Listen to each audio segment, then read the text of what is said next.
L'Esprit Saint est descendu aujourd'hui, jour de la Pentecôte. 50 jours après Pâques, les chrétiens du monde ont célébré cet événement dans les temples et dans les églises.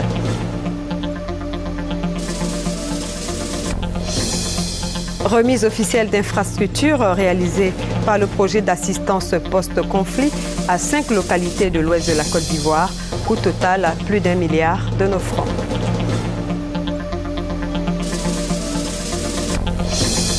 Yeo Jennifer est la plus belle fille de Côte d'Ivoire. Elle a été sacrée Miss Côte d'Ivoire 2014 en présence de la première dame, Madame Dominique Ouattara. À l'étranger, le maréchal Al-Sisi a prêté serment hier devant la Haute Cour constitutionnelle égyptienne. Il est le 7e président de la République arabe d'Égypte. Mesdames et messieurs, bonsoir. Bienvenue dans votre journal. La Pentecôte, c'est la naissance de l'Église universelle. Les chrétiens célèbrent ce jour cette solennité dans les temples et les églises dans le monde. Par la confiance, les chrétiens de toutes confessions confondues prient le Seigneur qui a créé son Église par le don de l'Esprit. Patrick Kouakou, Serge Koléa. Avant de quitter ses 12 apôtres le jour de l'Ascension, Jésus a promis de leur envoyer l'Esprit Saint. Le jour de Pentecôte, l'Esprit Saint vient sur eux et dans la joie, tous sont transformés. Le sens de la Pentecôte pour nous aujourd'hui, c'est le revêtement de l'Esprit de Dieu sur nos vies, étant chrétiens engagés, afin de pouvoir aller partout dans le monde et faire l'œuvre de Dieu, prêcher la parole de Dieu, gagner le monde pour Christ. À cette solennité, les chrétiens louent et jubilent de concert avec toutes les créatures. À travers temples et églises, ces fidèles se sentent être au Cénacle de Jérusalem, là où les apôtres ont reçu l'Esprit Saint. Grâce à cet esprit, l'Église peut grandir par l'annonce de la bonne nouvelle de Jésus. Ce jour même de Pentecôte, le ministère Chemin du Ciel a inauguré un temple dénommé Chambre Haute à Port-Boué pour la gloire du Seigneur. Si l'Éternel est bâti, celui qui bâtit travaille en vain. Donc je profite de cette cérémonie et surtout de la descente du Saint-Esprit, que Dieu lui-même envoie la vraie paix en Côte d'Ivoire. Devenus conformes à l'image de Jésus, premier-né d'une multitude de frères, les chrétiens reçoivent les prémices de l'Esprit qui les rend capables d'accomplir la loi nouvelle de l'amour.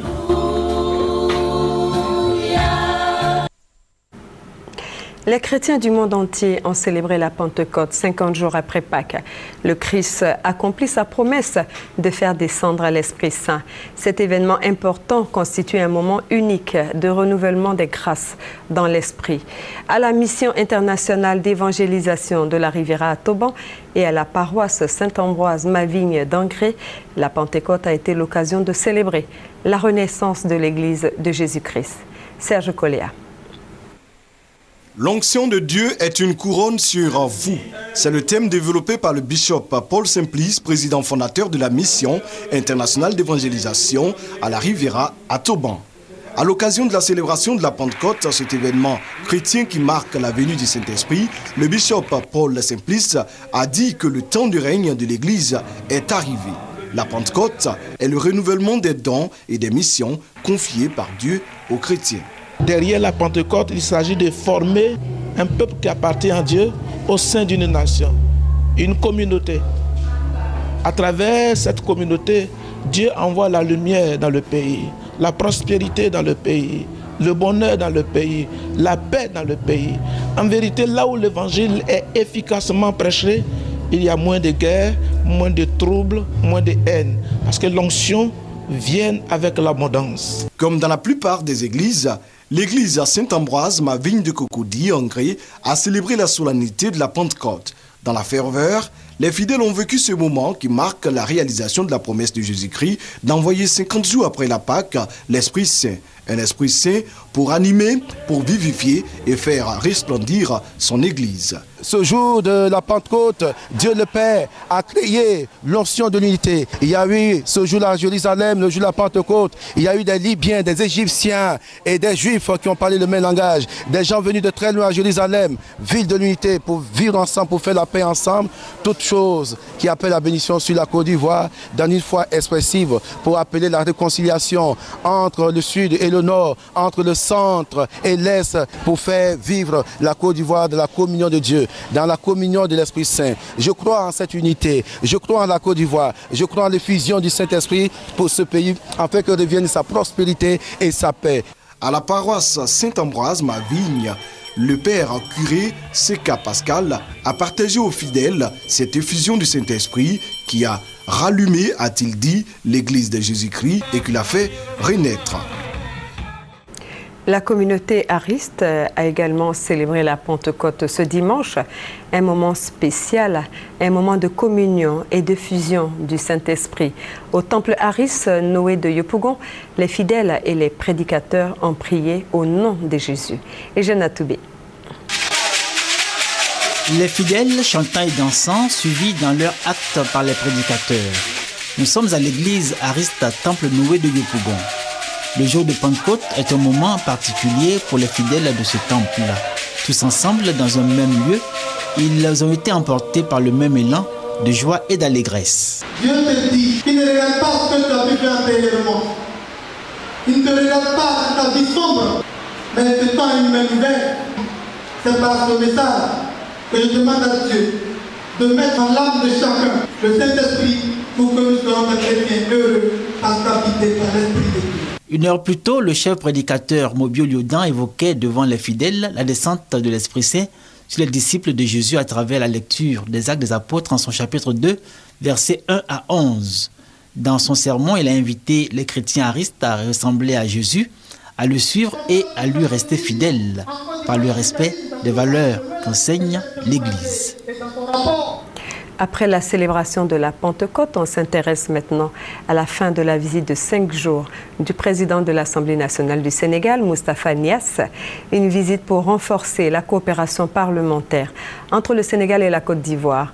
Au cours de son séjour en terre ivoirienne, Moustapha Niasse a rencontré les plus hautes autorités ivoiriennes, le président Alassane Ouattara et le Premier ministre Daniel Kablan-Duncan. Reportage Zane Gabriel. Une visite officielle de 5 jours achevée ce dimanche 8 juin à Abidjan par Moustapha Niasse, le chef du Parlement sénégalais. C'est à l'aéroport Félix Houphouët-Boigny que le communiqué final de la visite a été lu à la presse. Dans ce communiqué, les deux présidents des assemblées nationales ivoiriennes et sénégalaises ont convenu d'échanger leurs expériences, de mutualiser leurs compétences pour des relations plus dynamiques et prospères entre la Côte d'Ivoire et le Sénégal. Le président des deux parlements a insisté sur l'intérêt d'un partage d'expériences dans le domaine du développement économique et de la réalisation des infrastructures, en particulier pour la construction de l'hôtel des députés au Sénégal. La nécessité de lancer un appel à la solidarité de tous les pays africains pour une mobilisation, un engagement commun pour la résolution des conflits au Mali et en Centrafrique et pour mieux faire face aux autres défis tels que l'avancée du désert, le terrorisme. Moustapha Niasse aura effectué un séjour marqué par des audiences accordées par les plus hautes personnalités du pays, en l'occurrence le président Alassane Ouattara et le Premier ministre Daniel Kablan-Duncan. Il a été élevé entre autres par le président Alassane Ouattara à la dignité de Grand Croix dans l'ordre du mérite ivoirien. Dans le bilan de cette visite, l'on retient aussi la volonté des présidents des deux assemblées de renforcer la coopération en intensifiant leurs efforts pour l'application du protocole d'accord signé entre leurs institutions en juin 2013 à l'occasion de la visite du président du Parlement ivoirien Guillaume Soro au Sénégal. Ce communiqué de l'Assemblée nationale, Madame Clayo Slaya Clarisse, présidente de la Commission de la recherche, de la science, de la technologie et de l'environnement, convoque Mesdames et Messieurs les députés, membres de la dite commission, à la réunion du mardi 10 juin à 10 h au Palais de l'Assemblée nationale.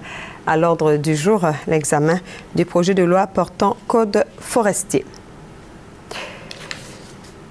2 membres du gouvernement ont procédé ce vendredi à l'inauguration du centre de télémédecine du centre hospitalier universitaire de Yopougon. Ce projet est à mettre à l'initiative de l'Inde qui veut aider l'Afrique dans la réalisation des projets du millénaire pour le développement. Le Centre national de télémédecine du CHU de Yopougon est désormais fonctionnel. Les ministres Raymond Goudou-Kofi de la Santé et de la lutte contre le sida et Bruno Namanyekone de la Poste et des TIC sont venus se rendre compte eux-mêmes des nouvelles installations. Une salle de vidéoconférence, des ordinateurs dotés de logiciels performants en vue d'interconnecter le CHU de Yopougon à un réseau de centres hospitaliers dans 53 pays africains. C'est un pas important pour l'ensemble du secteur des télécommunications et particulièrement pour l'ensemble du secteur de la santé. Le Centre national de télémédecine du CHU de Yopougon est une innovation de taille qui vient renforcer l'efficacité des services de santé en Côte d'Ivoire. Dès que le patient arrive au niveau de l'accueil, il y a une carte qui a enregistré toutes les informations concernant donc le patient. Donc si vous arrivez et que vous avez un malaise, que vous arrivez, on sait que vous appelez M. Conan et M. Conan a un numéro d'identifiant qui va le suivre depuis le début jusqu'à la fin et tout le long de sa vie. Pour le ministère de la Poste et des TIC, ce projet va s'étendre à toute la Côte d'Ivoire grâce à un fibre optique de 7000 km. Cette phase pilote va connecter dans un premier temps le CHU de Yopougon, le CHU de Cocody, le CHU de Trècheville, un centre de santé urbain, celui de Rubino, un centre de santé rural, celui de Séchi, et un centre de santé régional, celui d'Agboville. Le Centre national de télémédecine du CHU de Yopougon permettra l'utilisation des TIC dans le domaine de la santé, tant par les professionnels que par les ménages. Il développera l'accessibilité des populations aux services de santé et de soins de qualité. Vous venez de suivre le reportage de Éric Goré, commenté par Serge Coléa. Je vous l'ai annoncé dans les titres, la plus belle fille de Côte d'Ivoire se nomme Jennifer Yeo. Elle était la candidate numéro 15, Miss Côte d'Ivoire 2014, a reçu sa couronne hier soir des mains de la première dame de Côte d'Ivoire, Mme Dominique Ouattara. Ambiance et commentaires, Jérôme Kofi à Bolin. Présence sans surprise de la première dame à l'hôtel Sofitel Ivoire dans le cadre de la soirée électorale de Miss Côte d'Ivoire 2014, ce samedi 7 juin. S'agissant d'un tel événement visant surtout à la promotion de la gente féminine, Dominique Ouattara n'a jamais ménagé d'efforts pour y apporter sa contribution. De surcroît marraine de cette cérémonie, il était question pour elle d'honorer l'engagement pris à l'égard de ses filleuls. C'est pour moi une très grande joie de parrainer cette nouvelle édition du concours national de Miss Côte d'Ivoire qui réunit les plus belles jeunes filles de notre pays. Nous savons combien nos femmes ivoiriennes sont belles et distinguées. Aussi, parvenir à se hisser à ce niveau de la compétition était loin d'être acquis d'avance. Cependant, elles ont conquis le jury grâce à leur qualité physique et intellectuelle indéniable. Marraine donc de cette édition du concours de Miss Côte d'Ivoire, c'est en cette qualité que la première dame de Côte d'Ivoire, Dominique Ouattara, a passé la couronne elle-même à l'heureuse élue de cette soirée en la personne de Jennifer Yeo. Ayant pour première et deuxième dauphine, respectivement Traboulsi Samira et Kwame Anantis, la nouvelle ambassadrice de la beauté ivoirienne devra désormais se préparer à relever des challenges nouveaux tels que les concours Miss Monde et Miss Univers. Sur ce point, la première dame Dominique Ouattara l'a assuré de son soutien, ainsi que celui de son époux, le président de la République, Alassane Ouattara. Concernant la soirée qui s'est terminée en beauté pour elle, Jennifer Yeo a reçu sans compter notamment les dons du Comité national Miss Côte d'Ivoire, une somme de 3 millions de francs CFA de la part de la première dame Dominique Ouattara sur un total de 10 millions de francs CFA répartis entre toutes les candidates. Voilà, la plus belle fille de Côte d'Ivoire s'appelle Jennifer Yeo. Toutes nos félicitations à la gagnante. Reconnaissance du mérite des femmes d'Abobo par la ministre de la Communication, Afoussiata Bamba-Lamine. Elle était hier, samedi, à Abobo Sojefia, où elle a rassemblé plus de 400 femmes et jeunes issus de 16 associations. La ministre de la Communication a prêté une oreille attentive à leurs préoccupations et leur a fait de nombreux cadeaux. Le reportage est signé Gabriel Zani. Un rendez-vous une fois de plus respecté par la ministre de la Communication et les femmes de la commune d'Abobo. Une fois dans l'année, Afoussata Bambalamine et les femmes se retrouvent au cours d'une cérémonie pour communier, mais aussi et surtout pour échanger. Cela dans le but de connaître les besoins des populations et d'y apporter des réponses. Environ 400 femmes issues de plusieurs associations ont été célébrées au cours de cette rencontre par la ministre de la Communication pour qui il est essentiel de reconnaître le mérite féminin. Sans l'équilibre du foyer, un enfant ne peut pas grandir, ne peut pas être équilibré et ne peut pas participer au développement de notre pays. C'est pour ça que votre rôle est tellement important. Ne dit-on pas qu'élever une femme, c'est élever une nation? Outre la remise des dons aux femmes, les jeunes finalistes du tournoi Afoussata Bambalamine ont été récompensés. Un trophée, des enveloppes pour les encourager au travail, le tout dans une ambiance de fête. C'est l'occasion pour nous de remercier Madame la ministre, députée d'Abobo, pour son engagement sans faille auprès de sa population en général et les mamans en particulier. Pour la ministre, les réalités quotidiennes des populations doivent changer. Un centre équipé par Afoussata Bambalamine est déjà opérationnel pour permettre aux jeunes de s'adonner à des activités saines.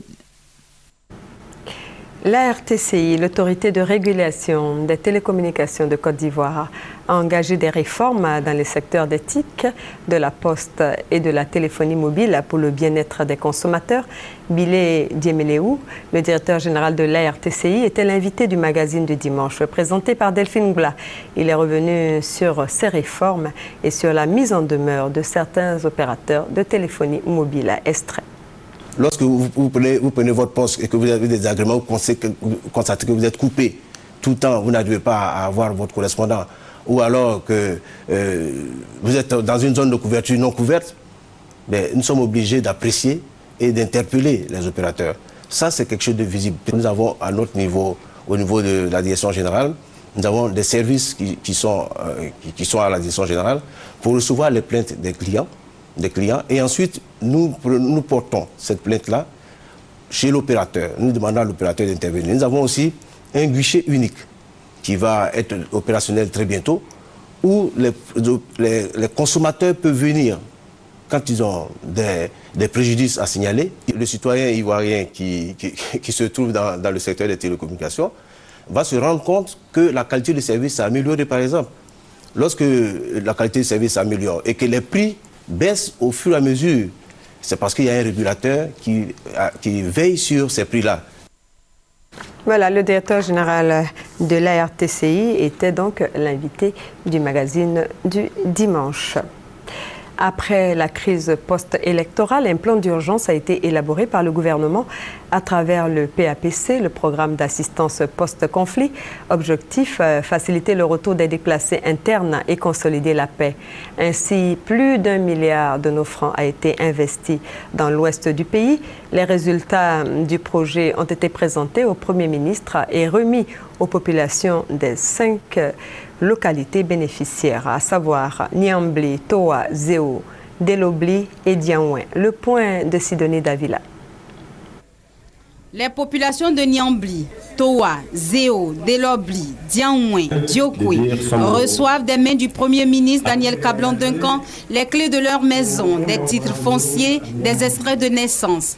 Elles sont les premières bénéficiaires du projet d'urgence pour la réintégration des personnes déplacées. Projet initié par le gouvernement et exécuté par le PAPC, projet d'assistance post-crise. J'ai une maison, une chambre salon. Je veux que les autres, nos frères qui n'ont pas bénéficié, qu'ils soient les bénéficiaires. Je viens de recevoir le syndicat foncier, je me sens très bien à l'aise. Je suis en sécurité. Ces populations, aujourd'hui heureuses, vivaient dans la méfiance après les atrocités vécues lors de la crise post-électorale. Passé cette crise, le temps est à la réconciliation et à la paix, et cette action du gouvernement vise à consolider cet acquis. Le projet que nous inaugurons ce jour vient s'ajouter à tous ceux qui ont été réalisés au titre des engagements pris par son Excellence M. Alassane Ouattara lors de sa mémorable visite d'État qu'il a effectuée dans l'ouest et à l'est de la Côte d'Ivoire. Je forme le vœu que cette initiative soit démultipliée dans d'autres zones. Tous ces projets en cours de réalisation et bien d'autres qui sont programmés ne pourront en effet connaître leur aboutissement que dans un environnement apaisé. Tournons donc le dos à toute initiative qui pourrait apporter le deuil et la désolation. Dans le même élan d'améliorer les conditions de vie des populations de l'Ouest, le Premier ministre a expliqué l'intérêt du recensement général de la population et de l'habitat et les a invités à y participer. La priorité en effet doit être la réconciliation, la paix et le développement. C'est d'ailleurs pourquoi je voudrais aussi inviter tous nos compatriotes sans exclusive et tous ceux qui habitent notre pays à se faire recenser. Se faire recenser n'est pas un acte politique, c'est un acte citoyen et responsable. Dans le cadre du projet d'assistance post-conflit, le gouvernement a initié divers projets dont la construction et la réhabilitation des centres de santé, de bâtiments scolaires et l'installation de 250 jeunes dans les activités génératrices de revenus. Ces réalisations ont été visitées par le Premier ministre lors de son passage dans la région. Ce chiffre effrayant, 5000 cas de grossesse non désirée enregistrés pendant l'année scolaire 2013-2014 dans les établissements scolaires et secondaires sur l'ensemble du territoire ivoirien. Ce phénomène qui fragilise l'école ivoirienne devient une préoccupation pour les acteurs du système éducatif qui lancent le défi de zéro grossesse à l'école pour l'année scolaire 2014-2015. Le lancement de l'opération s'est déroulé vendredi dernier en présence de la ministre de l'Éducation nationale et de l'enseignement technique, Kandia Kamara Kamisoko, Doigt des lasers. L'année scolaire 2014-2015, déclarée année zéro grossesse en milieu scolaire. Ce défi relève du ministère de l'Éducation nationale et de l'enseignement technique et de la direction de la mutualité des œuvres scolaires, DEMOS, qui veulent garantir la scolarisation de la jeune fille en Côte d'Ivoire. Plusieurs actions sont donc entreprises pour la sensibilisation des populations. Le site web accessible à l'adresse www.demos.org, un photoroman intitulé « Dans les couloirs du lycée » produit en 17 000 exemplaires. Quant à la ligne d'appel d'urgence le 107, elle donnera l'occasion aux élèves de partager leurs inquiétudes face à toutes les situations portant atteinte à leur intégrité. Plus de 5000 cas de grossesse ont été enregistrés dans les établissements scolaires et secondaires en 2014. Selon les partenaires de l'école ivoirienne, ce fléau doit être combattu. Les jeunes qui ont déjà une sexualité, qu'elle soit précoce ou pas, c'est de les accompagner pour que cela n'aboutissent pas à une grossesse, en sorte qu'elles puissent continuer leur cycle scolaire. La ministre de l'Éducation nationale et de l'enseignement technique, Kandia Kamara, appelle à la vigilance pour la réussite de l'opération. Pour réussir ce pari, zéro grossesse à l'école en 2015, un centre d'appel est déjà opérationnel. Le numéro vert 107 devra servir aux populations de signaler les cas de violence faites à la jeune fille élève pendant l'année scolaire. Bientôt de l'eau potable pour les 24 villages de San Pedro grâce à une technologie mise au point par une organisation non gouvernementale. Le projet a été annoncé aux populations par le maire de la commune. Le compte-rendu est signé Thérèse Youboué. Grâce à ce procédé, les populations de 24 villages de San Pedro auront bientôt de l'eau potable. Le maire de San Pedro, Bouekanabo Clément, a décidé d'offrir à ses frères des pompes à filtrer l'eau. Coût de l'opération, 52 millions de francs. Pour le maire de San Pedro, l'État ne peut pas tout faire. Il faut prendre le relais et faire confiance au chef de l'État. La mairie a décidé de payer pour les 24 villages 52 millions. Et le président de la République a donné l'ordre, partout, pas en Côte d'Ivoire, à San Pedro seul, que les projets n'attendent plus. C'est ce que nous faisons pour donner un peu le bien-être à nos populations. L'État ne peut pas tout faire. C'est une ONG française qui va mener l'opération. Cette ONG a pour but de promouvoir durablement l'accès à l'eau potable partout et pour tous. Et ce, à partir de n'importe quel point d'eau. C'est-à-dire les marigots, les lacs, les puits ou même l'eau de pluie, à condition que ces sources d'eau ne soient pas cliniquement polluées.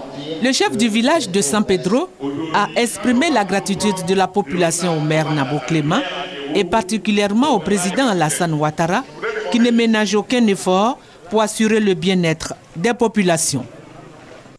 Une page consacrée à la politique dans cette édition et après la réunion du bureau politique du Rassemblement des Républicains. La semaine dernière, la direction départementale du RDR de Grand-Bassam a organisé sa rentrée politique hier samedi. L'occasion pour les responsables du RDR de la localité de dresser le bilan de leurs activités et mobiliser les militants pour 2015. Thierry Boabi. Grande mobilisation des militants du Rassemblement des Républicains à Grand-Bassam. C'est la rentrée politique du RDR dans la région du Sud Comoé. Ce rendez-vous est placé sous le thème « Réconcilier pour vivre ensemble et assurer la victoire en 2015 ». Cette cérémonie est l'occasion pour le député Koulibaly Seriba, secrétaire du parti à Grand-Bassam, de dresser le bilan des actions menées par le parti dans le département. Selon lui, ce bilan est satisfaisant car le parti a pu obtenir des députés et des maires dans plusieurs localités de la région. Le secrétaire adjoint chargé des mouvements politiques au RDR invite les militants à prôner la paix et la réconciliation. Bassam vit au quotidien les grands travaux du président Alassane Ouattara. La Côte d'Ivoire vit au quotidien les grands travaux d'Alassane Ouattara. Ce dont a besoin notre pays, c'est le grand rassemblement. C'est la cohésion sociale autour du programme de développement d'Alassane Ouattara pour qu'en 2020, la Côte d'Ivoire soit un pays émergent. Marcel Amontano, le secrétaire régional RDR Sud Comoé, parrain de la cérémonie, rassure les militants du soutien du président de la République Alassane Ouattara, qui entend mettre tout en œuvre pour l'épanouissement des populations. J'ai rassuré les populations qui sont préoccupées en particulier par le problème de l'emploi des jeunes. Je leur ai dit que c'était une préoccupation au centre des actions du président de la République. Et je leur ai annoncé que bientôt le président de la République annoncera une initiative en faveur des jeunes à l'image du FAFSI. Dans ce département, les autres partis politiques, membres du RHDP, le Rassemblement des Oufouettistes pour la démocratie et la paix, apportent leur soutien au RDR pour la victoire du président Alassane Ouattara en 2015. Le reportage était commenté par Hamza Diaby. Le président de l'Union pour la démocratie et pour la paix en Côte d'Ivoire a rencontré les militants du parti à Lakota, Dieukwé, Daloa et Zouaounia. Le message du docteur Albert Mabritouakus n'a pas varié. Il s'agit de la remobilisation pour les prochaines échéances électorales et du soutien à la candidature du président Alassane Ouattara en 2015. Reportage Mamadou Kouassi.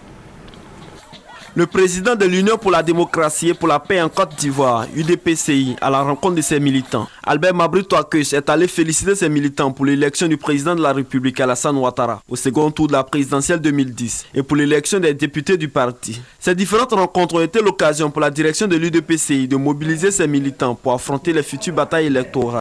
Le président du parti Arc-en-Ciel invite ses militants à soutenir le programme du gouvernement du président Alassane Ouattara pour faire de la Côte d'Ivoire un pays émergent à l'horizon 2020. Leur dit d'être patient, leur dit d'avoir de l'espoir pour le développement, leur réaffirmer notre engagement pour le développement de la région et je pense qu'ils nous font confiance. Nous nous battrons en tout cas pour que les choses changent positivement. Albert Mabritouakus a aussi exhorté ses militants à prendre une part active dans le processus de réconciliation nationale. De Benouye à Sipilou en passant par Biakouma et Zouaounien, le président Albert Mabritouakus et sa délégation ont trouvé des militants prêts à affronter les futurs défis du parti Arc-en-Ciel. Ils s'engagent à ratisser l'âge pour renforcer leur effectif et faire de l'UDPCI le numéro 1 des partis politiques en Côte d'Ivoire. La Fédération des femmes pour la paix mondiale, section Sud Comoé, organise la deuxième édition du trophée Sahamoun pour la paix. Il s'agit de faire la promotion de la cohésion sociale à travers le sport. Reportage Nou Sangaré. Réconcilier les populations par le canal du football, c'est la méthode choisie par la Fédération des femmes pour la paix mondiale section Sud Comoé. Il s'est agi pour cette organisation qui a pour mission de promouvoir la paix partout dans le monde, de créer un cadre de rapprochement entre les fils et filles du village de Yaou. Comme le dit le nom de notre fédération, il faudrait qu'on puisse établir une bonne relation entre nous les femmes d'abord, parce que quand on parle de paix, ça passe par la famille. Pour qu'il y ait une famille, il faut qu'il y ait d'abord une femme au sein d'un foyer. Donc c'est pour cela que nous les femmes, on dit oui, on veut la paix pour que la paix puisse être établie. Une cérémonie de réconciliation à travers un tournoi de football doté du trophée Yak Jeanne Anoun, un tournoi qui a mis en compétition des équipes féminines. L'initiative de la rencontre est saluée par le parrain. Notre objectif, c'est l'intégration. Donc c'est pour unir tout le monde. Et Madame Simbaya, qui arrive à organiser ces différentes cérémonies comme ça, qui me sollicite, et je suis toujours prêt à l'accompagner. Était présent à cette cérémonie le roi du village de Yaou. Ce tournoi de la réconciliation et de la paix est à sa 2e édition. La Fédération des femmes pour la paix mondiale va étendre ses actions dans toute la région du Sud Comoé. Puisqu'on parle de sport, c'est quelques résultats de la Coupe de la Confédération africaine. Ce dimanche, Sewe Sport et Alali ont fait match nul, 1 but partout. Vendredi dernier, la SEC a été battue par Coton Sport sur le score de 3-2. À l'étranger, en Égypte, le président élu, le maréchal Abdel Fattah al-Sisi, a prêté serment ce dimanche matin devant la Haute Cour constitutionnelle. Il est le 7e président de la République arabe d'Égypte. Après sa prestation de serment, il a reçu ses hôtes d'honneur issus de 46 pays et organisations internationales et régionales. Parmi eux, plusieurs chefs d'État et princes héritiers arabes. C'est la fin de ce journal. Merci de l'avoir suivi. Excellente suite de programme sur RTI 1, la chaîne qui rassemble. Demain à 20h, vous serez en compagnie de Ali Diarasouba.